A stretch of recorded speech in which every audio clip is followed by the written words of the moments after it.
kalau nanti kan time raya nanti tak ada niat bagi duit raya, boleh bawa ni sebab ini memang kecil betul, masuk kad, kunci kereta, macam tu. Phone tak lepas. Ni kalau kau pegang size phone, memang phone tak lepas lah. Jadi kalau adik-adik yang tengok video kakak ni kan, kalau nampak kakak-kakak atau cik-cik bawa beg ni, ketahuilah dia memang tak ada duit, bukan tak ada duit, dia memang tak ada niat nak kasih duit raya. Duit tu banyak. Macam tu lah.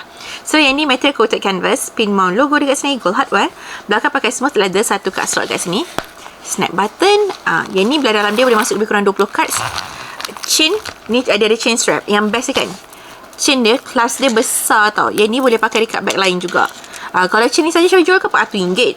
Tapi menatang ni dapat sekali dengan wallet, mini wallet ni. Harga lagi best. So kalau katakan daripada beli chain saja kan, baik beli yang ni alang-alang kan. Ni panjang dia, drop dia lebih kurang, panjang dia lebih kurang 42 inci. Nak saya letak ke gambar bila pakai sebagai crossbody. Ringan sangat lah, terlampau ringan, tak sampai 100 gram kot ini. Cards boleh, kunci kereta pun macam kena kunci kereta yang nipis-nipis tu. Kalau kunci kereta awak tebal, kena beli kereta baru dah. Untuk harga, anda boleh tengok dekat shopping bag di bawah dapat harga berapa. Yang penting jangan lupa claim semua voucher untuk maksimum perkhidmatan. Dan yang lagi penting, kalau beli dengan JSL Shop, semuanya 100% original ataupun money back guaranteed. Untuk cara pembelian, boleh tekan kat shopping bag di bawah. If you guys have any further question, boleh juga komen down below. Dan jangan lupa tekan button follow.